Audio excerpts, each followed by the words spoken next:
Listen, man. When I tell you, you look real comfortable, man. Man, look, I'm in my office.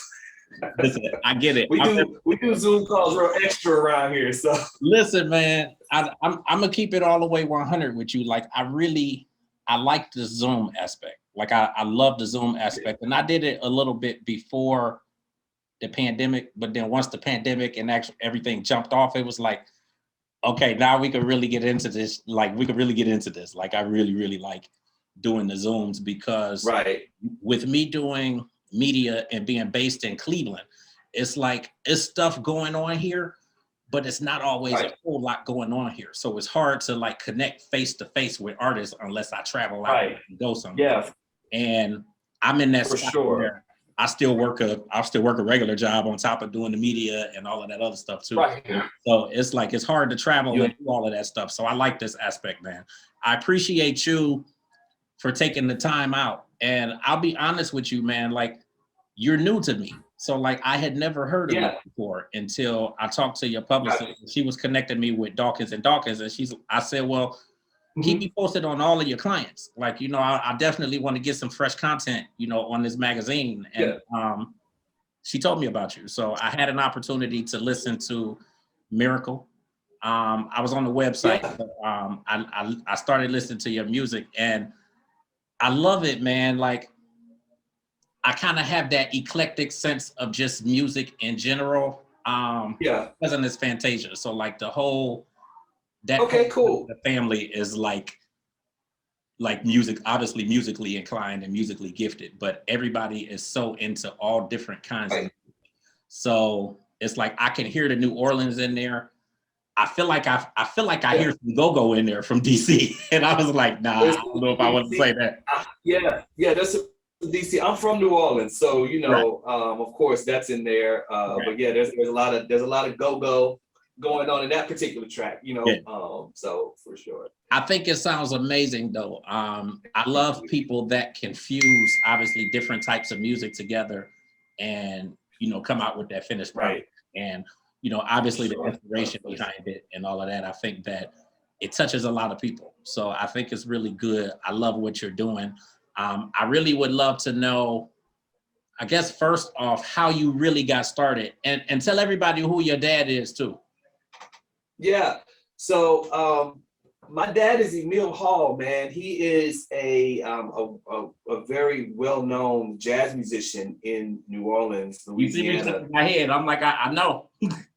Yeah, yeah, and so that's where I got my side. I grew up in the studio, with him, and that's kind of where it all started for me. When I was a kid, and I grew up I would be in one room and they would be in another room recording, and I would just hear what they were doing, and I started to mimic it on the keyboard. Right. Um, and and one day I was like, Dad, I can do this, and I started producing. He let me put a studio in the back of the house, and so the house really became The almost like a studio. launching pad for artists, in New Orleans. Like all of the up and coming artists at that time was coming to my house to record for free because I just wanted to do what I loved and learn. And Like and what is so that like to be? What is that like to be immersed in that as a child and like obviously as an adolescent coming up into music and to be surrounded by like the whole scene of New Orleans, obviously, but then people coming in and out of your house and recording music and that sort of thing like that had to be like really exciting for you. yeah, it was super exciting. Eventually it led to a lot of pressure because not everybody's like, you got to be like your dad. You got to be a great musician like your dad. And my dad is a special musician. Like he can walk on to a stage with sheet music and just play it like, Yeah. like he's played it forever. I'm not like that. So, I but it think was a you are, great but I- experience. Yeah, it allowed me to experience different genres, not just gospel or jazz, but rap, R&B, rock, soul, and so I fused all that into my style and kind of created this new kind of vibe, that for me, I think you're not really hearing any more gospel. I think gospel.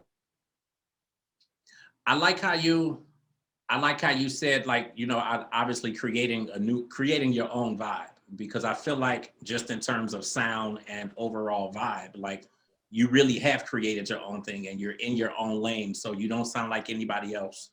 I think that that's good, you know, obviously Yeah. as a new artist. Yeah, you know, I wanted to really cause the industry to shift back, Right. you know. And so when I was growing up, I mean, it was Dietrich, J Moss, you know, those vibes, Dawkins and Dawkins, obviously, and I'm so grateful to be, you know, working with them on some stuff. But I think since then the industry has went less urban and more, you know, kind of like I said, worship vibes, and that's great. I love it. But I wanted to push the needle back to the urban side, you know, and kind of bring something to the table that's still different, but still kind of what I remember, you know, growing up listening to gospel music. Right. I appreciate artists like you because, like, when I think of, you know, when you think of gospel, you kind of think of, like, you know, obviously some of the tried and true artists and the people like Shirley Caesar and the people from back in the day. And I myself have been one that I just could never listen to like the traditional gospel or like, I mean, I love Shirley Caesar and I think that she's amazing. But on the same token, it's like, as I listen to a lot of the older music and the music of that time, like, it just doesn't grab me. Whereas I listen to artists like you and I listen to the Dietrich Haddons and I mean, obviously the Mary Marys and the Kirk Franklins and kind of the new age gospel. I can really get into that. And I feel like I can relate to it more. And you know, as I create my playlists and whatnot on iTunes and Spotify and whatnot, I find that I have a lot more of their music than I have of like the traditional hip hop and the traditional rap and stuff like that, because I feel like I feel like you guys touch me a little bit more. So I appreciate that side of your music and the fact that you know, made it a point to kind of create your own thing and your own vibe. Yeah, you know, when we created the album, I told everybody in the room, I flew in all of my friends and the musicians I want to work with. We recorded the album in 2 weeks. The initial parts of the album in 2 weeks. We did 13 songs in my studio here in 2 weeks. And the vibe was to not intentionally make gospel, but to make the genres of music that are represented on my album, which is funk, new jack, you know, traditional R&B, pop, you know, but create the music without thinking about it being gospel. And we'll just write gospel, you know what I'm saying? And so when you hear the project, even like when you listen to Miracle, it's DC Go-Go to its core. Exactly. Yeah, we just wrote the words different, you know, even the vocals and all that kind of stuff has all of the vibes that you would feel outside of gospel, but the message is positive, you know. And so, and that was intentional, you know, because I grew up always having this other side of me that wanted to do, I always say I would be an R&B singer, but I couldn't dance. You know what I'm saying? So, I had to get it where I fit in, you know. I couldn't do the chest roll or nothing like that. But I wanted this record to feel, and it feel like Sunday morning, not necessarily at church, but necessarily when your mom will be cooking and you'll be waiting, you know, and playing outside and they put the records on and stuff like that. I wanted to capture that feeling, but make it positive. And so I tell everybody, you know, at the same time, you know, if you come to my show or you listen to my album or you see me perform live, I'm not necessarily here to make you cry. I'm necessarily here to make you have a great time. And I think that's what's missing in gospel. I think we take everything so seriously in the church that we can't just even have a good time no more. That's it. And so my whole record is a good time. So I'm letting everybody know, if you invite me to come and perform at your church, we're not gonna be out on the floor, falling out crying, none of that. We're gonna have a good time and remember what it's like to dance and have fun. But you're not like taking them to the club or nothing like that. But no, I'm not going to the club. You know, no, you know, I'm not going there. I'm not that far. But no, it's really just having fun. You know, I think God wants us to have fun, man. There's nothing about God that I remember that was boring. You know, I don't believe that God just sat all day and just like worshiped in that way. You know, I think they had fun. You know, to walk with somebody for that many years, they had to be fun. it had to have some kind of aspect of fun for the disciples and everybody involved. And so I just wanted to bring back fun, man. You know, let's just, you know, there's no formula, there's no secret message, there's no deep meaning, there's no, deep call into deep type vibes. It's really fun and it's positive, and it just brings to remembrance the goodness of God in the times where you had joy and happiness in your life. I think that you and I think a lot alike when it comes to gospel music and just the way that we would like for it to sound, and for what we feel like we would want to get out of it. And like so many people, when I say it, they think that I'm crazy, but it's like I envision in my mind at some point in time, like you'll have the gospel artist, you know, whether it be you or whoever it is, working more with I guess some of the current hip hop artists of today. Mm-hmm. So whether it be like the Dr. Dre's or somebody doing the beat or somebody, like I would love to hear inspirational music over like some of those type of tracks and whatnot. Yeah. And people think that I'm crazy when I say it, but I do see that happening at some point though. I feel like a lot of that should really be able to kind of merge and come together a little bit. And I think that will get more people into obviously the inspirational side of music and whatnot. Right. I think that's the real root of what gospel music is, and I think the root of all music is gospel music. If you listen to R&B, a lot of the producers, songwriters, singers in R&B started in the church. Go to Fantasia show, she's taking you to church at the end, like it's a whole worship service. He started in the church, obviously, and Casey and JoJo, they in the church. In church, period. He was a gospel singer before Jonas. You know? And so I think it's really bringing that back and letting people know that we're not. I think the confusion is that when we do music like this, a lot of times people say that we're acting like the world and we're copying off of R&B or we're copying off of soul. That's not true. They're actually copying off of us. You're right. Let them take it. You're right. Stop doing it.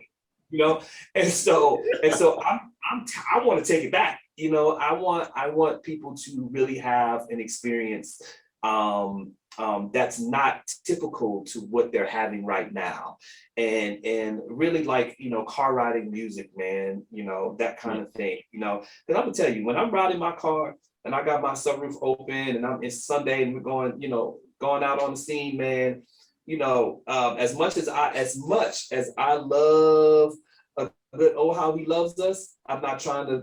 I don't want that at that moment. You know, I want to hear miracles. Right. God is in dark. I put on J Moss. I put on Kiera. Those type vibes to get my day going. Like I said, there's nothing wrong with either way. It's just, you know, I think sometimes we glamorize one side and we put down the other. And I just want us to glamorize it all, because we all have our own walk with God and create this unique sound that we're creating for each individual artist. And I think it's been taking individuality away from artists, because now we're trying to be what seems to be accepted and not what we really are. I feel like what you're looking for, you know, when you're riding in your car, and what I'm looking for when I'm riding in my car is the same thing. And I drive Uber, man. So I like when I'm in the car, like I have music playing constantly, nonstop. Like I always got music playing. So Miracle is one of them songs that like I can blast that. I can blare that through the speakers when I'm riding and have it playing like when I have passengers in the car and that type of thing. Like what do you feel like you wanted people to get out of Miracle? From Miracle, at the time when we wrote it, I think the pandemic was just starting to come around. You know, we recorded the album right before all of this, right before everything shut down. We were still able to kind of move around. And at that time, I wanted people to realize that God can still do miracles, like heal the sick, raise the dead, pay off your debt, have a check show up in the mail for $25,000. Like, you know, when people think miracles are. When I tell you that has happened, like a check it wasn't that much, but when I tell you that a check has shown up and I'm like, I don't know where this came from, but it came right on time. But then if you really think about, as we went through the pandemic and I lost 3 friends that were my age that I grew up with, like within 2 or 3 weeks, and family members and just watching, you know, people suffer and pass and all that, it changed my perspective on what a miracle really is. Mhm. And a miracle is just getting up in the morning, man, just being able to see your kids, just Yeah. being able to, hang out with your friends another day, man. There's been so much loss.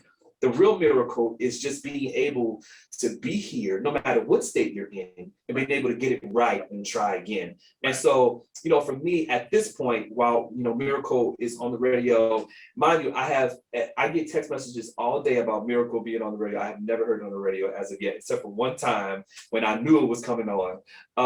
But I get messages from people all day. And it's like, thank you for that reminder that no matter what I'm going through, I'm still a living miracle because I'm here and so many people didn't make it to this point. Yeah, I love the song, man. I think that more people should hear it. I actually do a show here in Cleveland on Saturdays. So it will be playing this Saturday. Dope.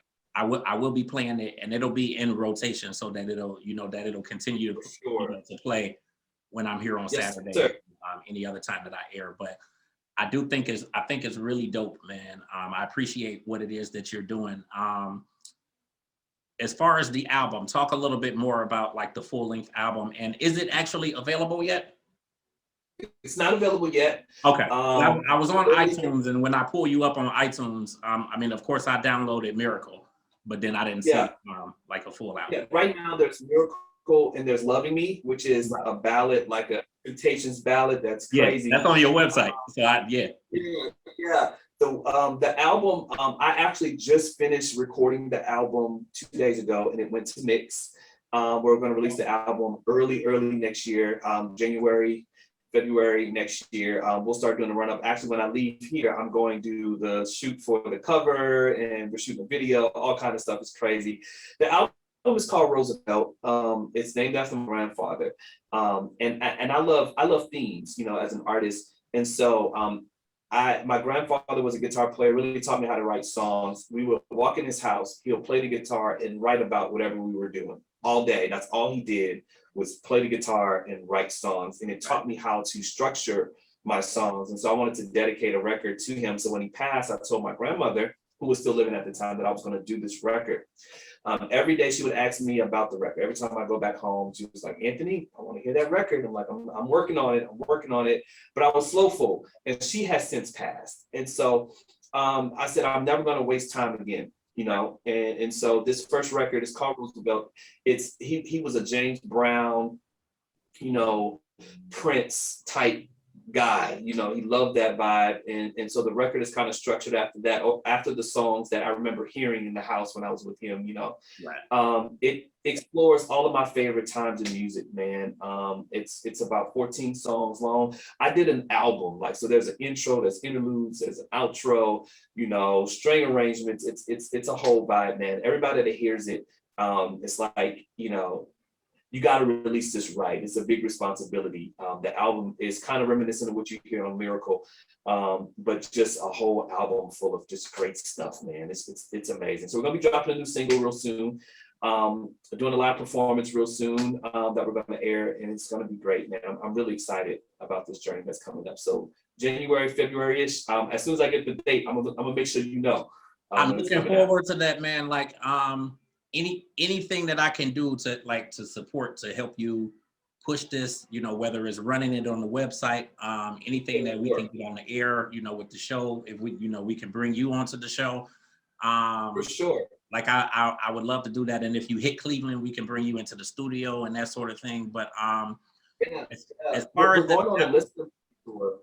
We're going on a listening party tour early January. So I'm gonna give you a call. Want to hit every major city and just play the record for everybody, if it's anywhere even remotely close, whether it's just a couple 100 miles away or something, I'll drive. I really for sure. I'll be sure to let you know. Anything, what is your feeling now that you've completed this album? What is your feeling now to be at that spot where it's like, okay, it's done, and we're mixing it, we got to master it, all this stuff, but it's done. I had mixed emotions. I've been recording since I was 17, 18 years old, trying to do this.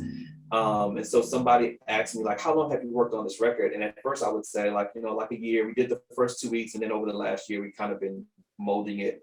But it's really been 20 years. I'm 39. It's been 20 years of me failing and trying and failing. And I came to this resolve that it's from a lack of finishing. And finishing is the hardest thing to do, is to finish something.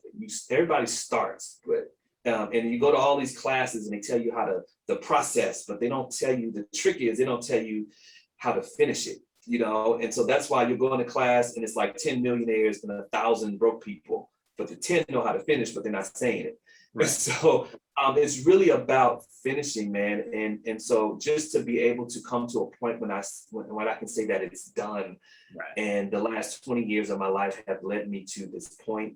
I just was grateful, man. I just sat down. We built this 17,000 square foot facility, man, and put studios in it and all kind of stuff. And to sit down in the space that God had me build, to work with the people that God put in my life, and to finish something that I've always dreamed about.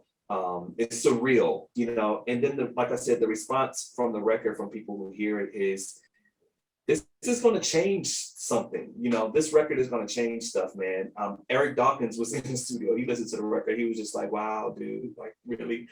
And so I feel a sense of responsibility and weight to make sure that we handle the thing that God has given us correctly, man, and really put it out. What's good of having a great album if no one hears it? And so now the focus is the marketing and getting it and pushing it and doing what we need to do to get it in front of people.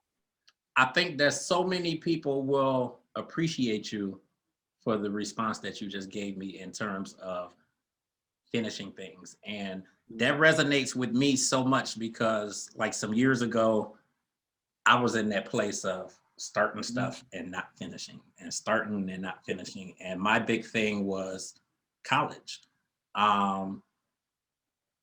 The first school I went to, I got kicked out twice.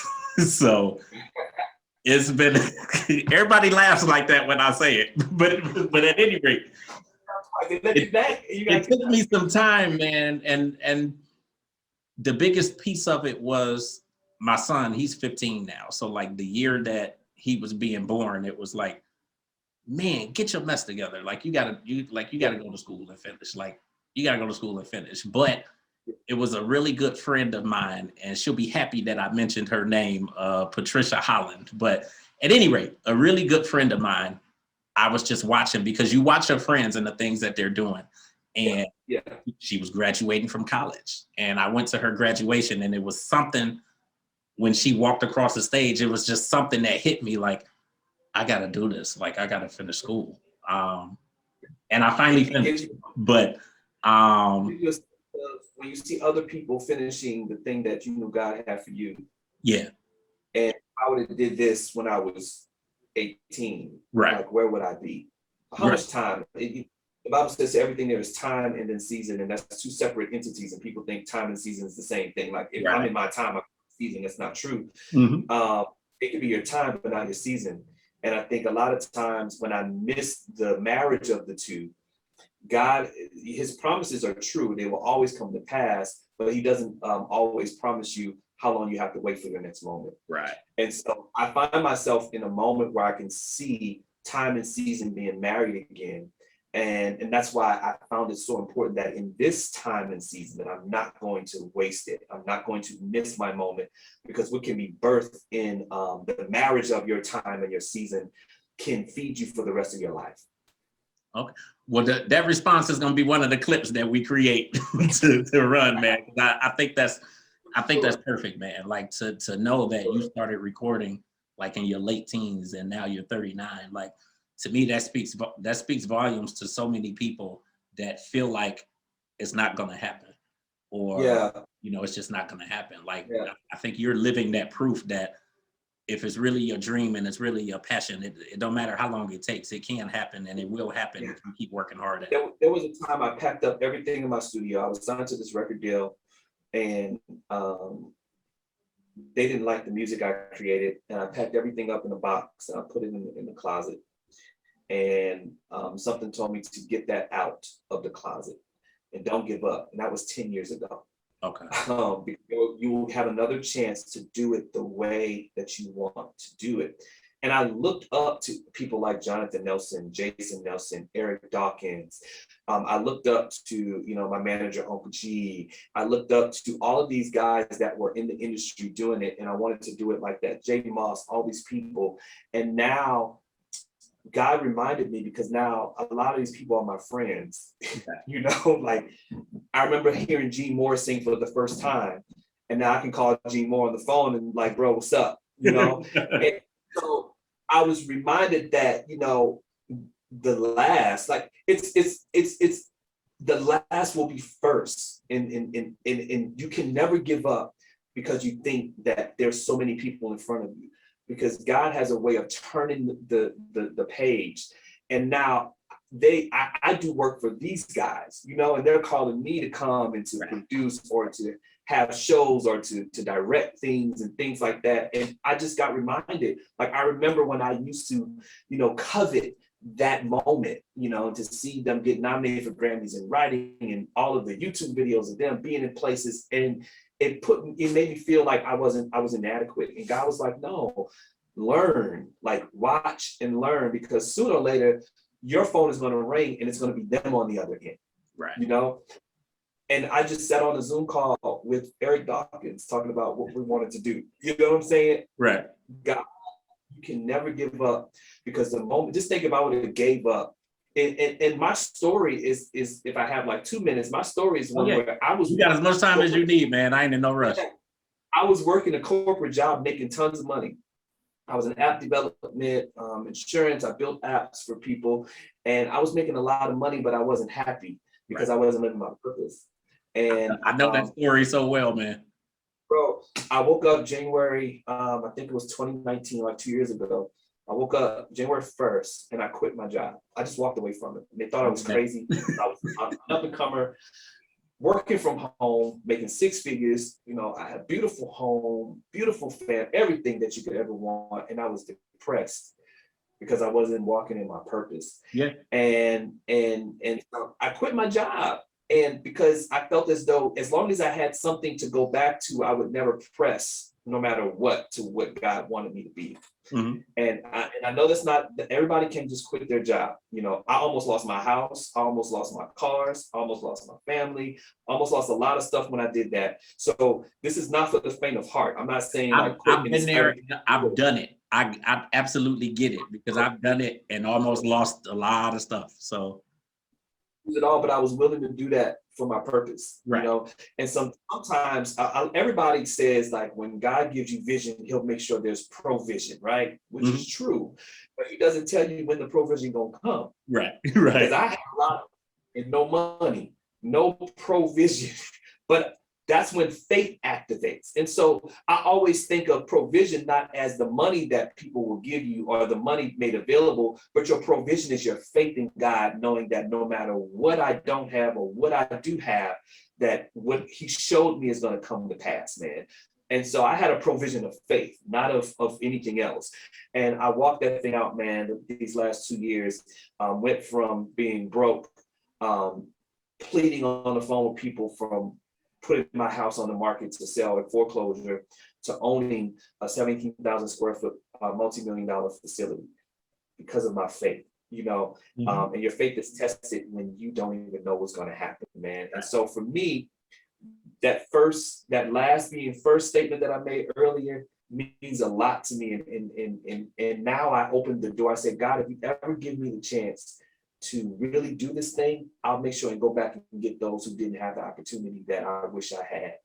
And so now we employ 15 people in this building, all of them who are up and coming somethings, videographers, photographers, recording artists, producers that we employ here, man. And it's just a testimony to what God can do, man, if you stay faithful. And so now I have the ability to do what I want the way that I want, because I am the label that I am signed to, and so it changes the game. And that's what we need more of: independence in our artistry, our vision. And that's what really will cause change in the industry that we're looking for. I'm not worried about a gatekeeper, because I own my gate. Right. Yeah, man, it's been a rough 2 years, but it's been a glorious 2 years, man. And like this album, I'm really excited about. Excited to meet and talk to people, man, every day. I'll talk all day about what God has done for me and preparing me for this. I think it's, once again, I think it's amazing, man. I really appreciate you for the opportunity today. And my story mirrors a lot of what yours has been.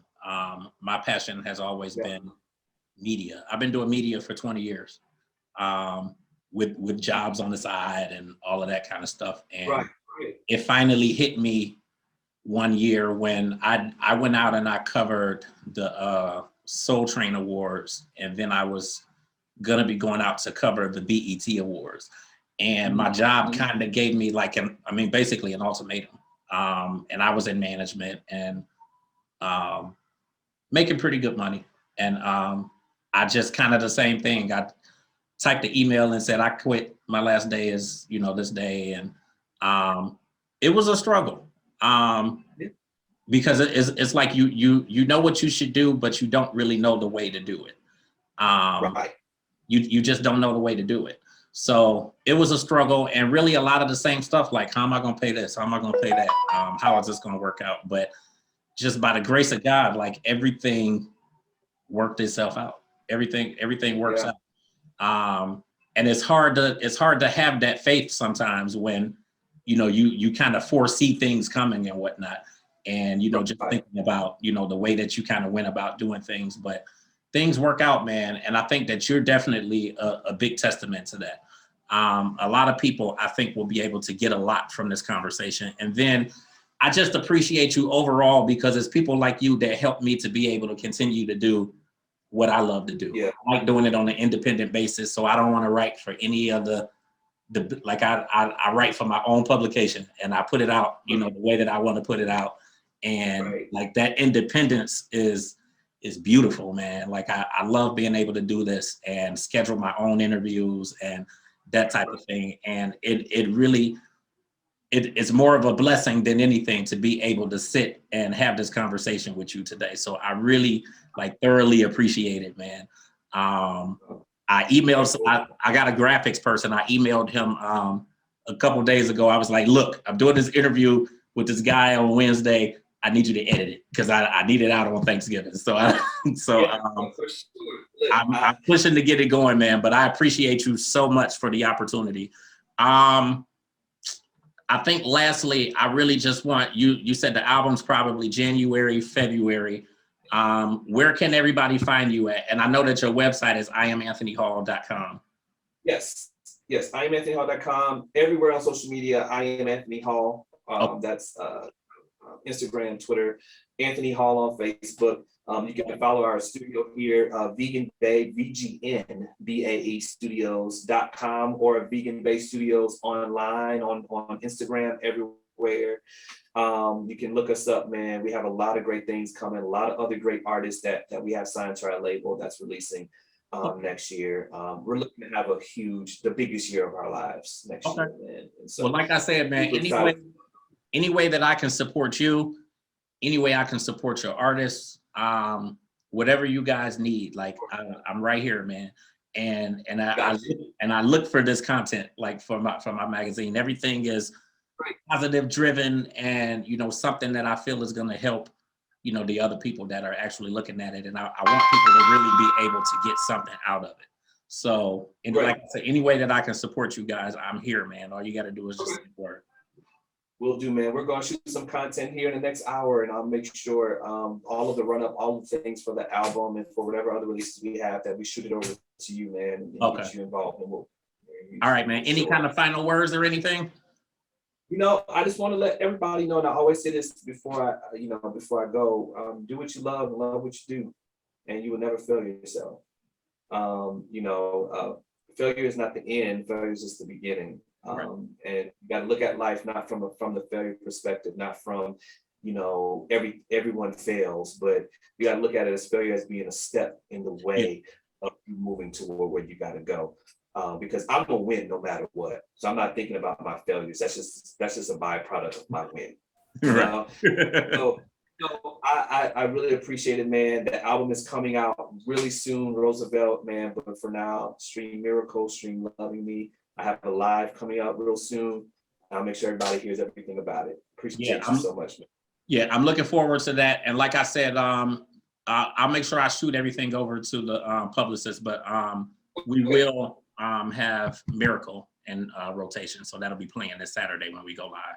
I appreciate it, brother. I appreciate it. Let me know what the response is, man. For Definitely. sure. All right. Thank you so man. much.